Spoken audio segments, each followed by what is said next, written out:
Goedenavond. Vanavond hebben we het over de Week van de Limburgse Popmuziek, over popmuziek in de regio. Welkom bij deze speciale uitzending van Dwars door Limburg.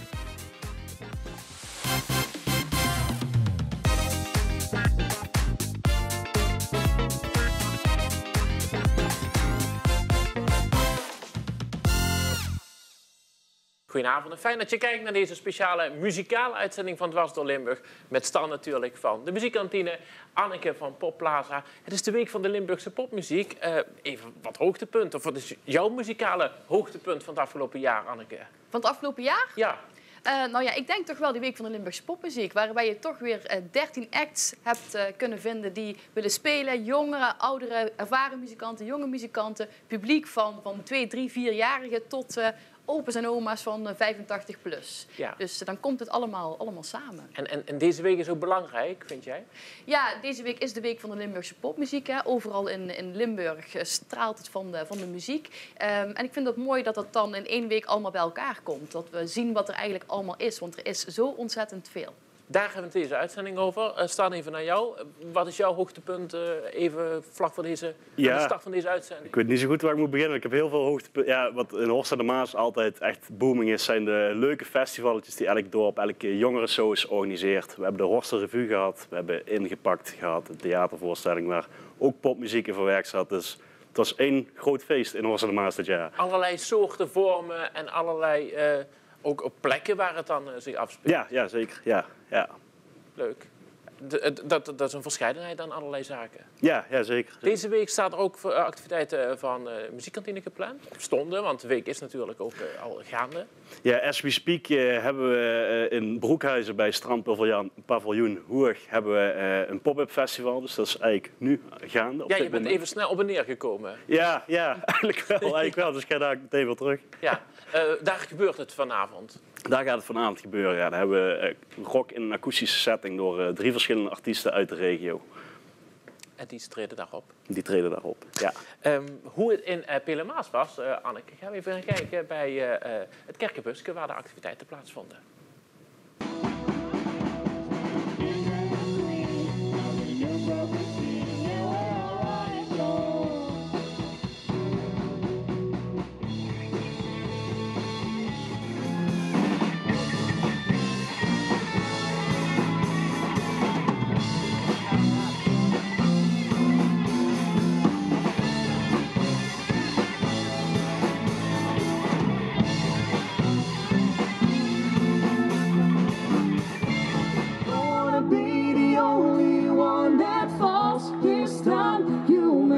First call, say next time I fall.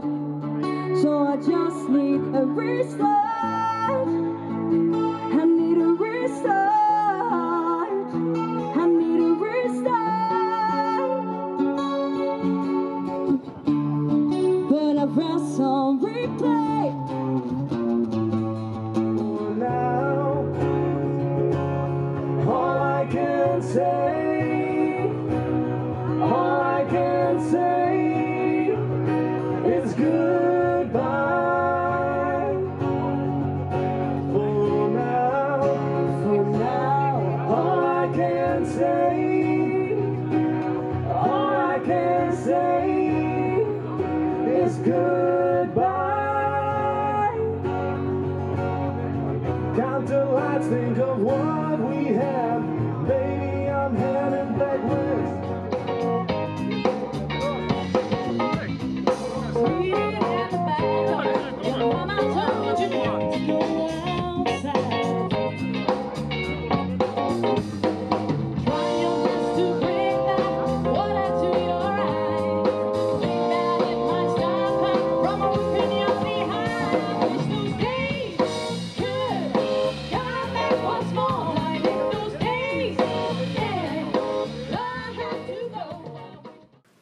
Oh, wat zag het er leuk uit, Anneke. Keileuk. Druk ook, zag ik. Ja, het was echt goed bezocht. Ondanks de wedstrijd, die hebben we lekker ook gecombineerd. Dus ja, het was hartstikke goed. En zondag ook lekker buiten op het terras.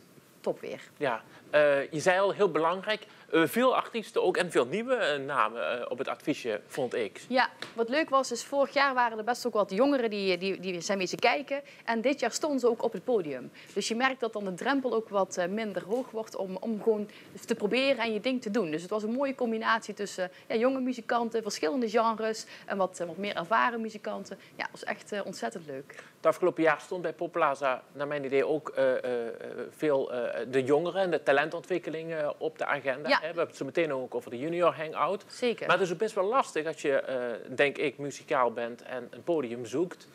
Om ook die drempel over te gaan om op te treden. En überhaupt een podium te vinden. Ja, precies. Zeker voor de wat jonge muzikanten die zichzelf nog ook aan het ontdekken zijn, merk je dat het best lastig is om een podium te vinden. En dan zijn dit soort evenementen, die helpen daarbij. Ja. Zeker.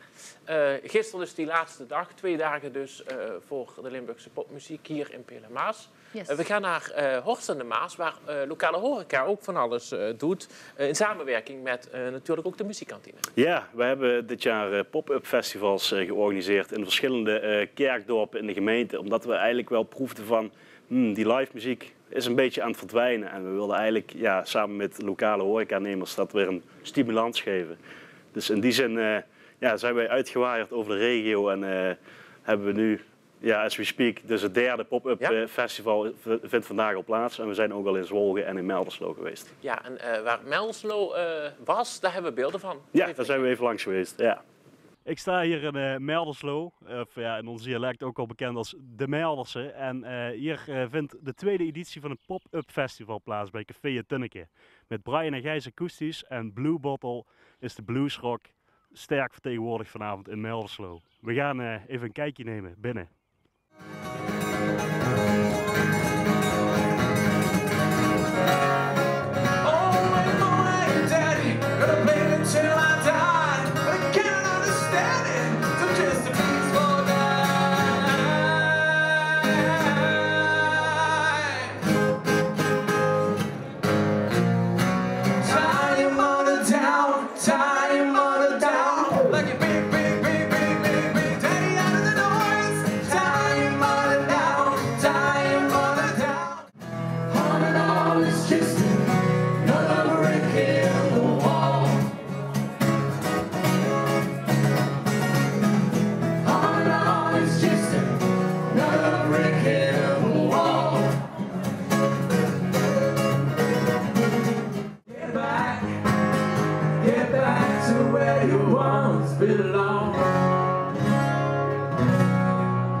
Switchen naar wat lekkere bluesrock, eigen nummers, wat covers van Blue Bottle. Band met Nels Roots. Ik wil jullie even een daverend applaus voor de mannen en dames van Blue Bottle.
Ja, het was nog lang gezellig in het Tunneke, hè? Ja, het was heel gezellig. Volgens mij lag ik om 2 uur in bed. Die verbinding dus van lokale horeca met live muziek in die kernen, in die dorpen. Ja, omdat je toch proeft bij de horecaondernemer. Ja, het is tegenwoordig heel makkelijk en misschien zelfs veel voordeliger om gewoon een DJ neer te zetten. Terwijl dat eigenlijk jammer is. DJ is natuurlijk ook leuk, is ook muziek. Maar echt die live muziek, ja, dat zie je steeds minder. En daar willen we toch een beetje stimulans geven. Ja. En in die zin zijn we ook heel blij dat de horeca-ondernemers enthousiast zijn over dit concept. Ja, wat vinden ze ervan? Want gaan ze nu zelf ook programmeren? Want dat is natuurlijk ook een doel. Ja, dat is eigenlijk een beetje de insteek. De muzikanten ook weer in verbinding brengen met de horeca-ondernemer en vice versa. Ja. Dat ze zien van, ja, het is er wel in de regio, maar je moet even weten waar je moet zoeken. Ja.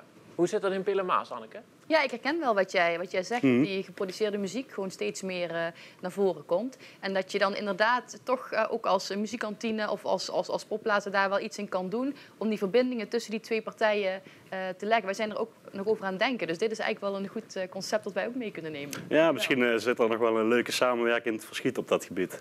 Ja, precies. Ja. Wij gaan het over de Junior Hangout hebben. Kun je uitleggen wat het precies is? We hebben de hangouts die Popplaza heeft georganiseerd. Hè? Ja. Dus, mensen bij elkaar brengen. Dit speciaal voor jonge muzikanten. Ja, precies. Dat is een samenwerking tussen het Bouwens van der Booien College uit Pielermaas, de middelbare school, en de Popplaza, waarbij jongere muzikanten of jongeren tussen de 12 en 19 jaar oud op vrijdagmiddag muziek kunnen maken in het muzieklokaal in het Bouwens, onder begeleiding van een bandcoach. En er vinden ook workshops plaats om die muzikale vijverrijk weer een beetje te creëren. Want ook die jongeren onderling hebben soms wat moeite om elkaar te vinden. En dit is eigenlijk een project om dat samen te brengen en dat weer een podium te geven. Ja. En wat levert het op? Heel veel nieuwe muzikanten? Ja, zeker. We hebben er 2 meegenomen. Hè. Die kunnen daar zo meteen alles over vertellen. Wat het voor hun precies opgeleverd heeft. Maar wat wij zien is zeker het eindoptreden wat we bij Jax hebben gehad in Switch. Dat er echt heel veel jonge muzikanten heel enthousiast waren. En elkaar ook enorm supporten. En dat daar ook weer nieuwe bandjes uit ontstaan. Ja. Dus het heeft een beetje een aanzuigende werking. We gaan even kijken naar dat slotoptreden. Wat ze hadden bij Jax en natuurlijk het hele proces in beeld. De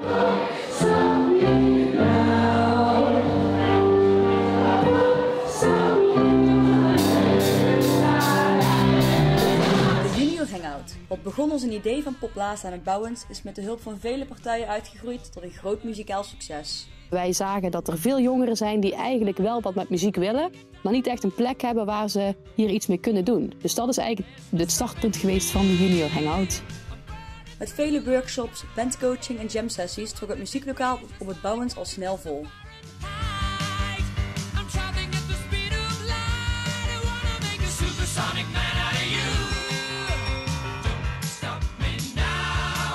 Het was niet alleen leuk, maar ook ontzettend leerzaam en verbindend voor de jongeren.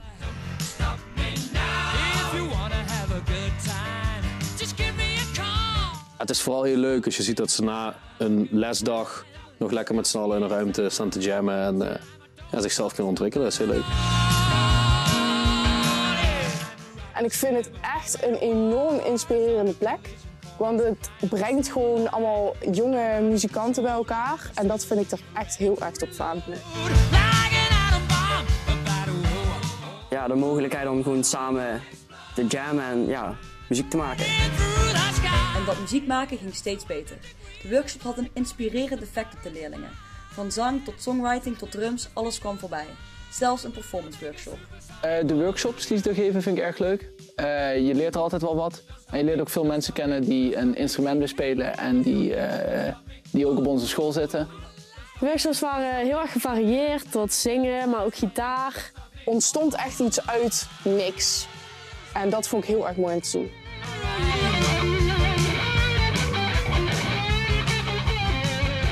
Jongeren worden hier gestimuleerd om samen te werken en om uit hun comfortzone te stappen.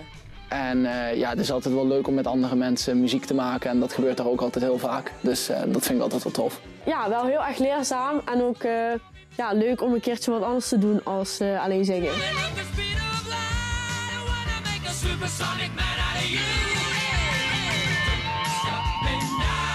Alles wat ik ze meegeef, dat nemen ze serieus en dan doen ze iets mee. Ik denk vooral het samenspelen met andere muzikanten. Iedereen speelt zijn eigen instrument, heeft zijn eigen talenten. En het is heel leuk om in veel verschillende samenstellingen te kunnen spelen.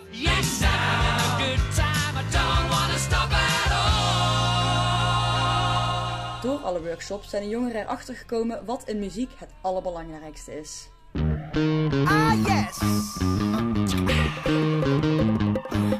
Ik denk vooral heel veel rekening houden met andere mensen. Samenwerking best wel belangrijk is. Ja. En dat je niet overal doorheen moet rammen. Gewoon, hoe speel je samen? er zijn heel erg veel verschillen in niveau bij de Hangout. Er zijn mensen die nog niet eens begonnen zijn met het leren van een instrument. En er zijn mensen die al 7 verschillende instrumenten spelen. Dus het is vooral rekening houden met nummers kiezen die je wilt spelen. Of iedereen dat dan wel kan spelen natuurlijk. Het gaat er niet om hoe goed je speelt of hoe cool je eruit ziet. Het gaat erom dat je naar je zin hebt en dat straalt uit op het publiek en mensen vinden dat leuk om te zien. En daar gaan we voor.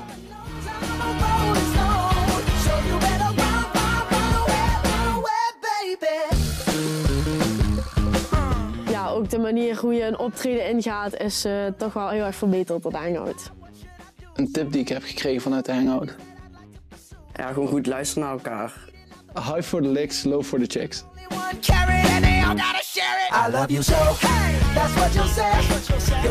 Optredens werden gepland vanuit de Hangout om de nieuwe band een podium te geven. Hiervoor wordt er flink geoefend. De wijze woorden... Dani, je bent nooit klaar. Als rockster ben je nooit klaar, dat weet je inmiddels. Je bent wel een rockster. Kijk nou wat een rockster dat is. Dat is toch een rockster?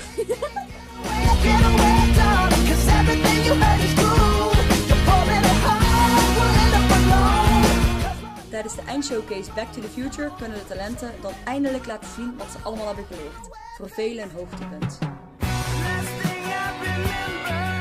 Ik zie jongeren die samen met ons dit event hebben georganiseerd. Ik zie jongeren die elkaar hebben leren kennen. Ik zie heel veel enthousiasme. Vandaag komt eigenlijk het hele jaar, het schooljaar, komt eigenlijk samen nu in dit moment waar we naartoe gewerkt hebben. Ja, daar ben ik wel heel trots op. De solo van Hotel California. Ja, is gewoon keigeweldig.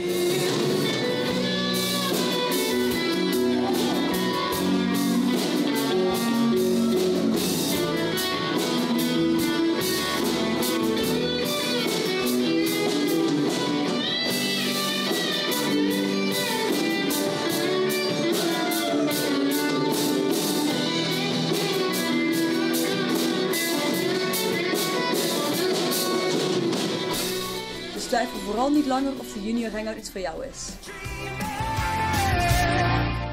Ik zou zeggen, kom gewoon een keer kijken. Er hangt een hele gezellige sfeer en een hele open sfeer. Iedereen is heel erg onder de indruk van elkaar en iedereen helpt elkaar ook. Gewoon komen, gewoon langskomen. Want het is allemaal heel vrijblijvend. Als je niet wil spelen, wil je niet spelen. Als je gewoon in een hoekje wil zitten en mee wil kijken, mag dat ook. En als je een keer mee wil doen, dan is de drempel heel laag en dan regelen we wel dat dat goed komt. Kom vooral een keertje langs om een indruk te krijgen en als het je dan bevalt, kom zeker vaker. Al sta je maar te kijken. Ja, het is zo gezellig daar. Iedereen doet gezellig met elkaar. En er ontstaan echt hele gave dingen, maar ook hele goede vriendschappen. De Junior Hangout is dé plek voor jongeren waar ze kunnen groeien en echt zichzelf kunnen zijn. Ik denk als je dit van hun afpakt, dat we een probleem hebben, ja. En ook voor mij, ik vind het ook veel te leuk om te doen. Dus nee, daar gaan we niet meer stoppen. 1 woord. Inspirerend. Gezelligheid. Chaotisch. Supercoole chaos. Ik denk dat dat het beste is.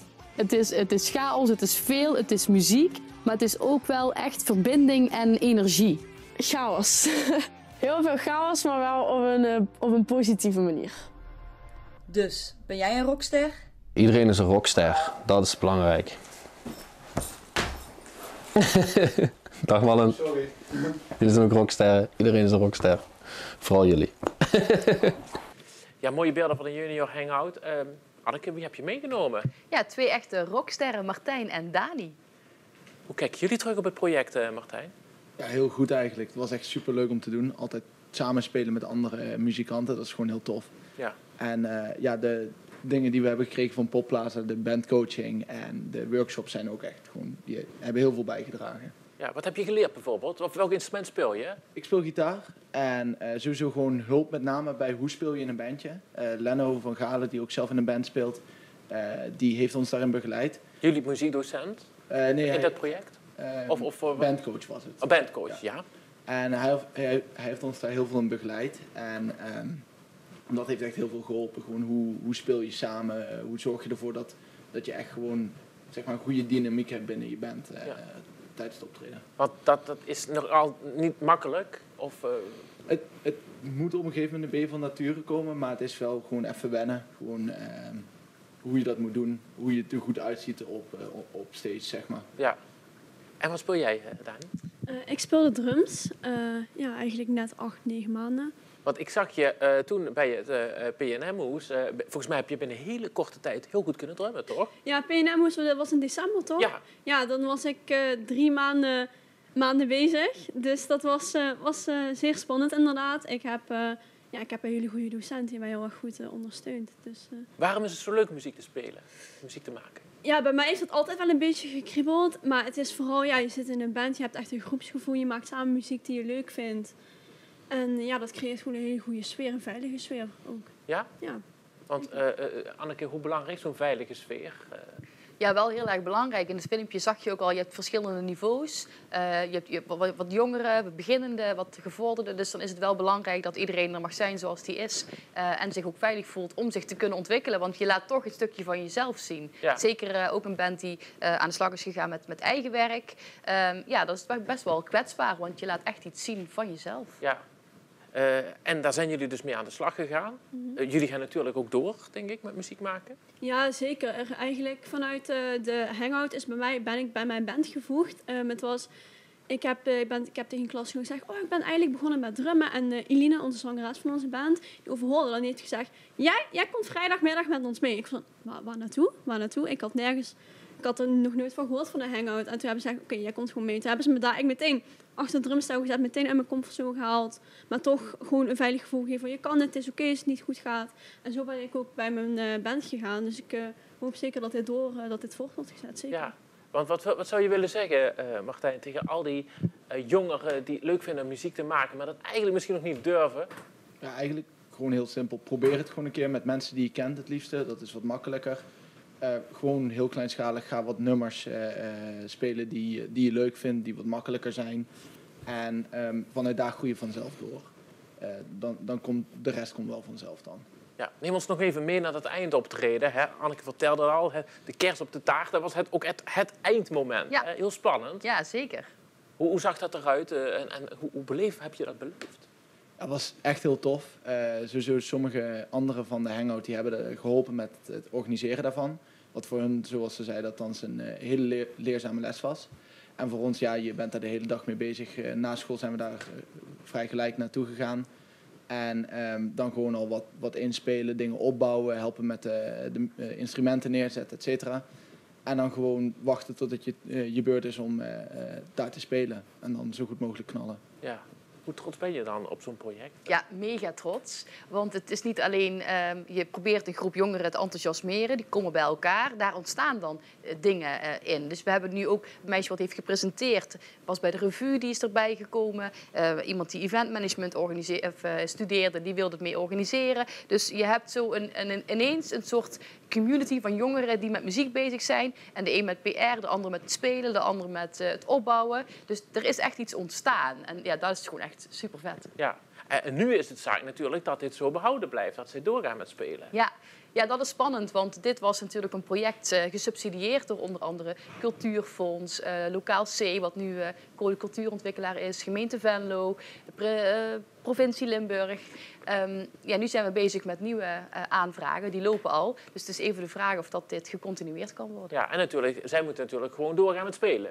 Dat sowieso. Toch? Maar ze gaven straks al aan van ook als het niet doorgaat, dan gaan we toch een manier vinden om in een afgeslankte vorm toch door te gaan. Dus dat geeft wel aan dat de intrinsieke motivatie aangewakkerd is en dat er iets is ontstaan. En hopelijk kunnen we daar nog wat in ondersteunen, zodat die groep nog groter wordt. Want Dani, zou dit zonder project niet zo zijn ontwikkeld, zo zijn gekomen zoals het nu is? Nou, ik denk, vanuit dat project komt bandcoaching uit. Inderdaad, zo'n eindoptreden wordt vanuit geregeld. Tuurlijk, wij maken muziek met z'n allen. Maar er komt toch een stukje heel veel ondersteuning uit, inderdaad. En dan kan wel zoiets neer worden gezet. Dus het zou wel hetzelfde kunnen zijn. Maar ik denk inderdaad met dat Pop Plaza hierin heel erg heeft ondersteund, zeker. Ja.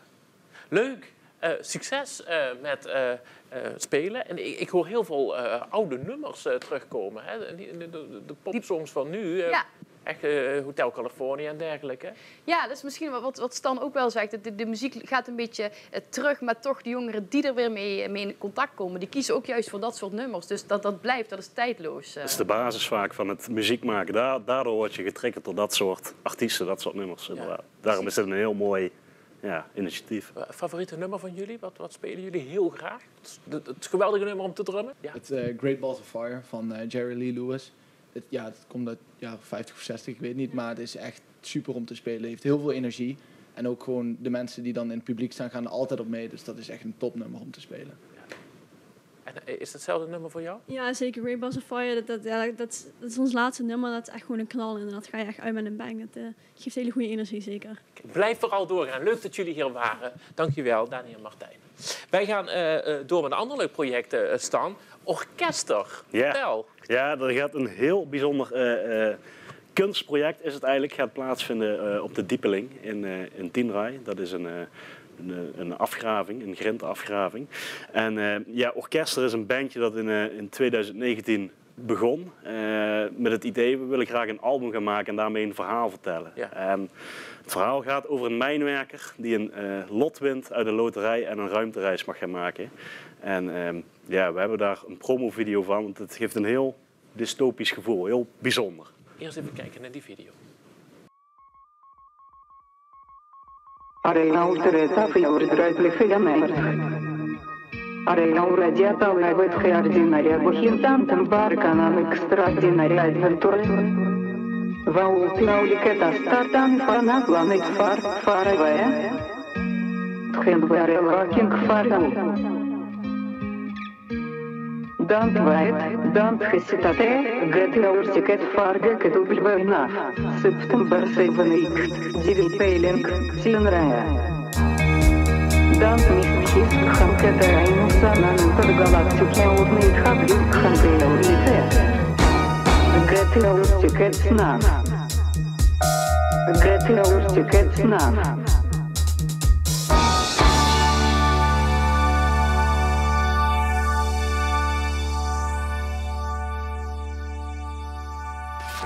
Ja, dat ziet er al heel bijzonder uit. Wat moet je me even voorstellen? Ja, ik krijg al zin om er naartoe te gaan. Ja, het is een heel bijzonder project inderdaad. En vooral ook die locatie waar ze gaan doen, bij die afgraving van bedrijf Teunis is dat. Ja, het is een beetje een maanlandschap en dat gevoel dat reikt heel erg aan dat intergalactische wat er natuurlijk in verwerkt zit. Op die zand- en grindhoeven. Ja, het voelt echt als een maanlandschap. Ja. Jij bent ook bij ze op bezoek gegaan om te kijken hoe het nu gaat? Ja, we zijn samen even naar die afgraving gegaan. Dus dan krijg je al een beetje een indruk van hoe vet dat is. Zand tussen de tenen al. Ja. Even kijken hoe het erover ging. Ik sta hier naast Peter Muizenberg van Orkester en een van de initiatoren van dit bijzondere project. Peter, hoe zijn jullie in godsnaam met dit project begonnen? We zijn gewoon een bandje begonnen eigenlijk. Dat is in 2019, net voor de coronaperiode, hebben wij een bandje opgericht. En toen zijn wij gaan repeteren en toen kwam de corona. Toen dachten wij, we kunnen wel weer gaan repeteren een podium op te gaan, maar dat heeft weinig zin, want er zijn geen podia op dit moment. Of in ieder geval geen speelkansen. Dus toen zijn we een album gaan maken. Alleen bij het maken van het album hebben we geen rekening genomen met het idee van we moeten het allemaal live kunnen spelen. Dus toen werd het een album wat vrij ingewikkeld was. En toen konden we hem niet live doen. Toen dachten we, hoe gaan we dat nou oplossen? Hoe gaan we dat toch aan de wereld laten zien? En toen kwamen we eigenlijk met het plan om dat op een hele toffe, bijzondere locatie waar we nu staan te gaan presenteren. En het album komt dan uit en dan is dit zeg maar onze albumpresentatie hier op dit fantastische terrein. Een jonge man die mag mee aan een ruimteschip en hij is wel de enige die wakker is, een hele lange reis. En we vertellen eigenlijk zijn verhaal. In de tijd dat hij in zijn eentje op het ruimteschip is en wat hij dan allemaal toch meemaakt in zijn eentje. Ik ben precies een jaar geleden ben ik benaderd. Ik ben beeldend kunstenaar en zij werkt voor mij gezien. En ik dacht, die kan ons wel aanvullen bij het geheel. Inderdaad, verschillende kunstdisciplines komen samen. En zodoende ben ik een keer op een dinsdag naar Zerum gereden. Hebben we een potje gemaakt en dat klikt eigenlijk wel. En we dachten, we kunnen elkaar wel aanvullen. En zodoende ben ik er eigenlijk ingerold. Waarschijnlijk kan ik me zo voorstellen een redelijk onconventioneel verzoek geweest om hier een concert te geven. Wat maakt dat jullie daar als bedrijf zo enthousiast over zijn?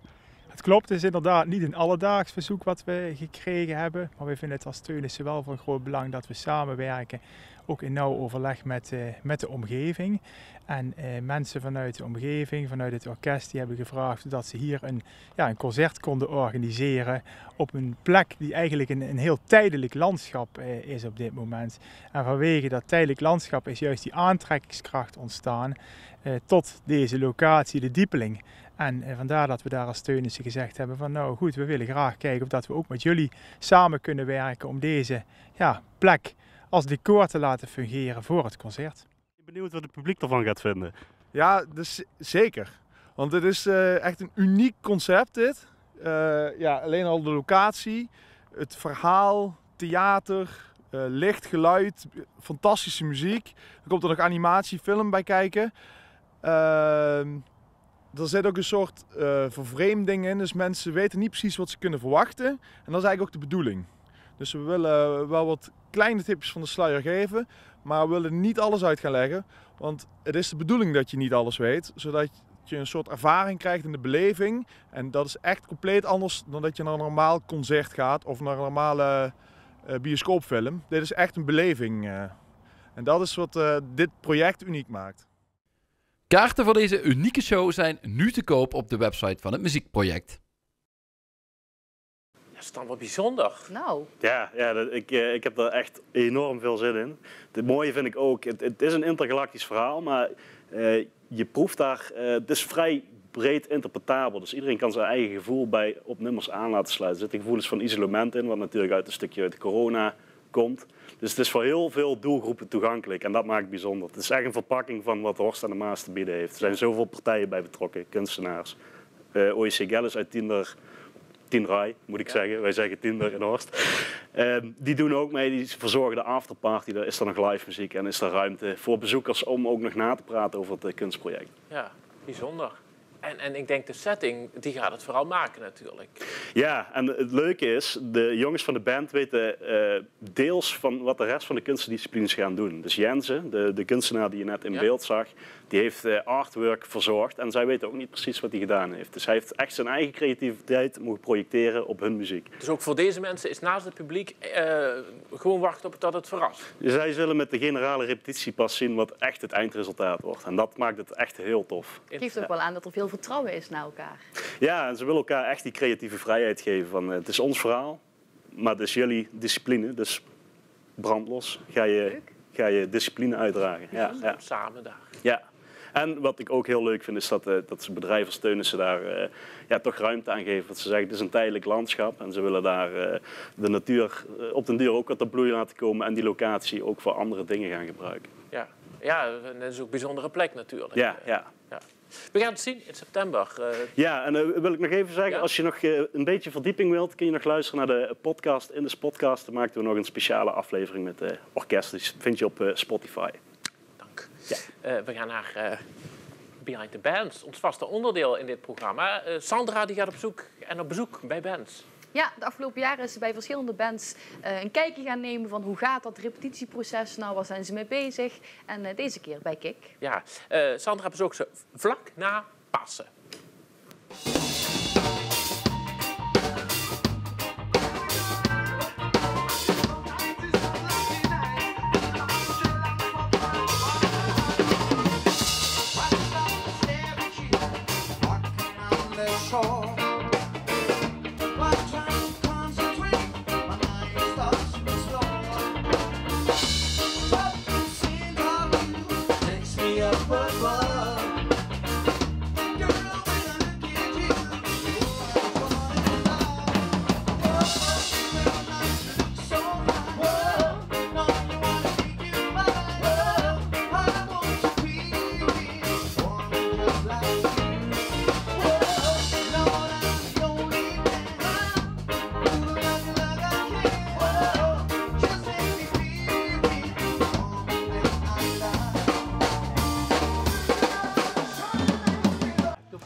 Ze bestaan zo ongeveer 23 jaar en hebben op ongeveer elke kermis gespeeld in onze gemeente.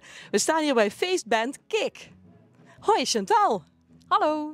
En klopt dat? Hebben jullie inderdaad op elke kermis gespeeld in onze gemeente? Ja, we waren net even aan het tellen, maar volgens mij hebben we echt op heel veel kermissen gestaan. Ik twijfel een beetje over Koningslust, of we daar hebben gestaan. Maar volgens mij mogen we er heel veel aftikken. Naast mij staat leadzanger Mark. Hi. Hi. Hey, ik las ik had jullie van tevoren een vragenlijst gestuurd, hè? En daar geven jullie aan, we zijn niet echt een repeteerband. Is repeteren met Kik niet ontzettend leuk? Ja, nou, repeteren is eigenlijk altijd leuk, maar ik moet eerlijk zeggen, wij hebben in de loop van de jaren is het zo gegroeid dat wij als band heel veel dingen thuis al kunnen voorbereiden. En wonder boven wonder gaat het steeds goed. Dus alleen met het in elkaar zetten van medleys en dat soort zaken, dan zijn we met z'n allen bij elkaar en dan repeteren we.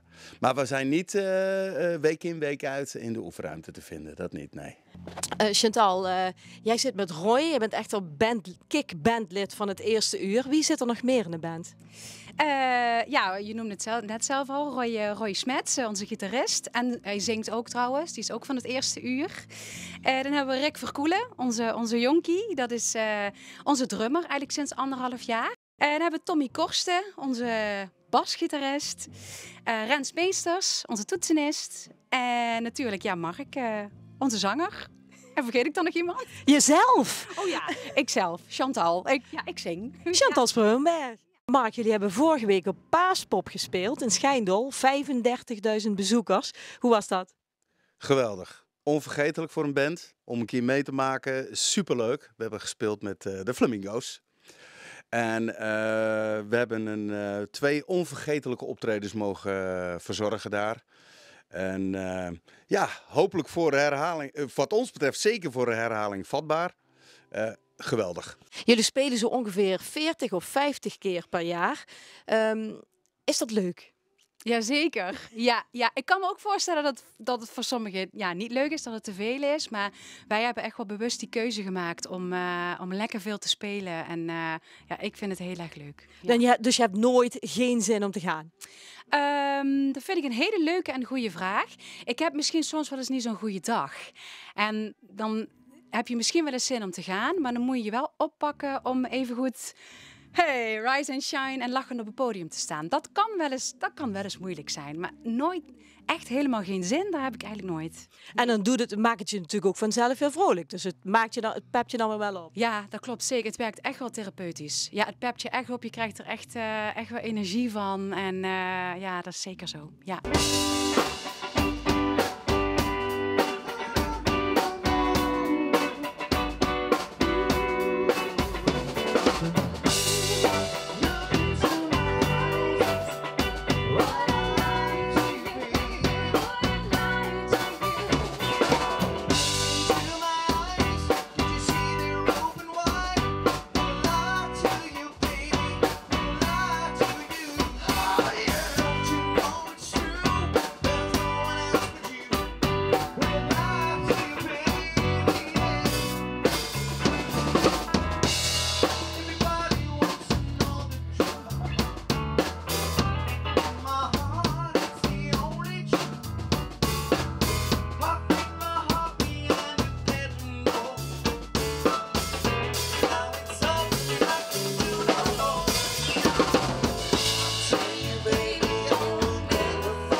Elk jaar proberen we een gevarieerde set te spelen en te vernieuwen, te blijven te vernieuwen. En daar moet je gewoon voor repeteren, klaar. En we moeten ook kijken hoe het werkt. En in de oefenruimte ontstaan natuurlijk ook spelenderwijs leuke dingen. Wat we vaker terugkrijgen van het publiek is dat we zo'n veelzijdig repertoire hebben. Waar bijna iedereen zich wel iets van een genre in kan vinden wat hij leuk vindt. En wat we ook heel vaak terugkrijgen is dat wij zoveel plezier hebben op het podium. Daar hoor ik heel vaak van, ja, maar jullie hebben zoveel lol ook met elkaar. En je kunt zien dat jullie het zelf gewoon super leuk vinden. En dat ja, dat heeft dan zijn wisselwerking op het publiek. Dus ja, of dat de succesformule is, weet ik niet. Het is gewoon een feestje. Het is gewoon een feestje. Ja, zeker.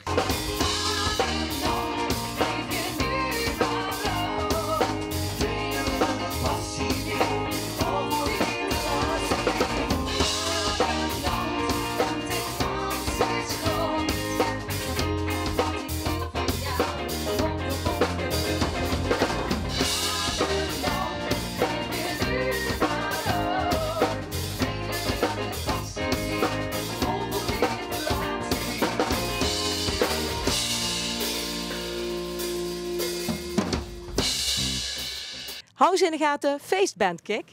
Ja, hoe komen ze bij de naam Kik? Want ik denk altijd Kik van hier een Kik, maar dat is niet zo. Nee, zoals net al gezegd werd, in de repetitieruimte ontstaan ook vaak mooie dingen. Toen zij bezig waren om een naam te verzinnen, stond er een prullenbak in de hoek en daar stond de naam Kik op als merknaam. Dus sindsdien heten ze Kik.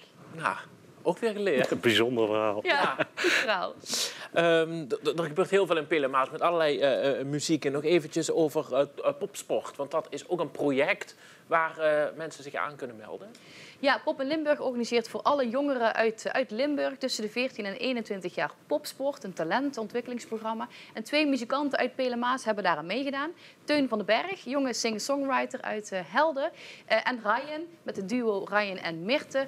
En ja, beide hebben ze aangegeven er echt veel aan te hebben gehad.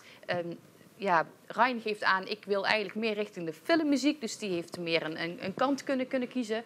Maar ze hebben ook gezegd, als je al eigen muziek schrijft, dat lukt dan al wel enigszins. Maar hoe zet je je dan in de markt? Hoe ga je met social media om? Dus daar hebben ze workshops over gehad. Ze hebben optredens gekregen. En ook een Teun van den Berg raadde het alle jongeren aan eigenlijk uit alle gemeentes eigenlijk om zich op te geven als je bezig bent met eigen muziek. Want je hebt 3 optredens, verschillende workshops, individueel, gezamenlijk. En je kunt je in een half jaar echt goed ontwikkelen. Dus niet alleen muziek maken, je gaat ook verder dan hoe je het vermarkten. Ja, precies. Op basis van waar je staat als muzikant op dat moment kun je aangeven wat je wil leren. En dan krijg je daar ook toegespitste workshops voor. Leuk. We gaan naar het volgende staan, en blijf maar komen, het klankbordconcept. Ja, dat is een hele bijzondere praatsessie is het eigenlijk. Het is geïnitieerd door Bart Lomme, dat is een sounddesigner uit Grubbevorst. Een hele goede gitarist ook. En die kwam bij Muziekkantine aan met het idee, er zijn heel veel muzikanten die thuis aan de slag gaan met produceren, met opnames die eigenlijk niet naar buiten treden. En als je met een band speelt, krijg je natuurlijk feedback van je publiek. Maar dat heb je dus niet als je dat thuis doet. Dus ze dacht, misschien is dat leuk om daar een sessie voor te organiseren. Hoe ziet dat er nog uit? Komen die dan samen en dan gaan ze luisteren? Die komen samen, dus echt voor ervaren producers, ook voor onervaren. Juist om die ideeën een beetje uit te wisselen. En dat is echt een sessie waar ze elkaar de muziek laten luisteren. Er zijn zelfs ook al samenwerkingen uit ontstaan. 14 juli aanstaande zondag hebben we weer een sessie. Dat is de 5e editie intussen.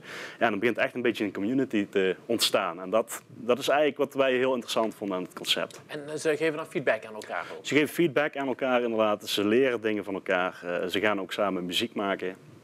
En ja, daardoor ontstaan nieuwe samenwerkingen. Dat maakt het heel mooi. Interessant zo, Anneke? Superleuk, wat goed dat jullie dat doen.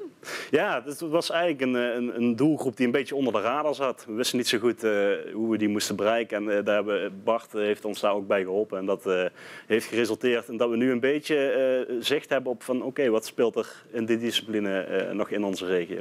Ja. En er ontstaan weer nieuwe verbindingen dus, nieuwe nummers. Ja, ik zit zelf ook met de jongens in een app. En er worden heel veel ideeën al uitgewisseld en nummers. Ook samenwerking hoor je terug. En dat is heel gaaf dat daar die verbinding ook weer ontstaat. Ja, leuk. En mensen kunnen daar naartoe, moeten zich aanmelden of is het gewoon een groepje? Je kunt je aanmelden via onze Instagram. Dan kun je in de linktree, in de biografie, vind je de aanmeldbutton eigenlijk. Ja. Het zit er bijna weer op, maar niet voordat we nog wat uittips hebben voor de komende zomer, Anneke. Ja, 21 juli de zomersessie in het Wilhelminapark achter het gemeentehuis. Dit jaar weer met veel nieuwe muzikanten. Dus ben erbij vanaf 1 uur. Leuk. En je had ook nog een aantal andere op een postertje activiteiten, zie ik. Ja, vanuit Popplaza worden nog een aantal dingen georganiseerd. Een busreis naar de grootste muziekstore in Keulen. Een bandweekend in samenwerking met Egopop. En een jam sessie, een open mic bij de Nabber in Beringen. Dus wil je daar naartoe, geef je op, scan de QR-code en dan zien we je graag. Ja, en die met Egopop, het bandje speelt dan straks ook op Egopop? Ja, op zaterdag krijgen bands bandcoaching en op zondag vinden er optredens plaats waar ook de organisatie van Egopop komt kijken. En zij gaan een aantal bands daaruit selecteren die op een van hun podia mogen staan tijdens de laatste editie, helaas, maar de laatste editie van Egopop. Volgend jaar is dat. Volgend jaar in mei. Nou, mooie activiteiten, maar daar horen we het nieuwe seizoen van Dwars door Limburg natuurlijk veel meer over. Zeker. Stan, heb jij nog een tip? Ja, 14 juli ook weer. Bente Krollen, hij kwam al een keer voorbij tijdens Dwars door Limburg. Heeft nieuwe nummers geschreven en is te bewonderen bij Theetuin Vanilla in Broekhuizen. Dat is zeker gaan. Echt hele bijzondere, mooie Horster dialectvolk. En in augustus komt Vlaspop er natuurlijk weer aan in Melderslo. En daar moet je zeker bij zijn. Mooie locatie, goede muziek en vaak prachtig weer. En jij bent erbij, Stan? Ja, zeker weten. Goed. Dank dat jullie er waren. We hebben de popmuziek in de regio heel mooi doorgenomen. Er gebeurt heel veel. Dank. Ga zo door, zou ik zeggen. U dank voor het kijken. Dit was de laatste Dwars door Limburg van dit seizoen. Maar vanaf 29 augustus dan zijn wij er weer bij. Jullie natuurlijk ook weer, hoop ik. Ja, zeker. Kom graag weer langs. Tot dan. U dank voor het kijken en graag tot de volgende.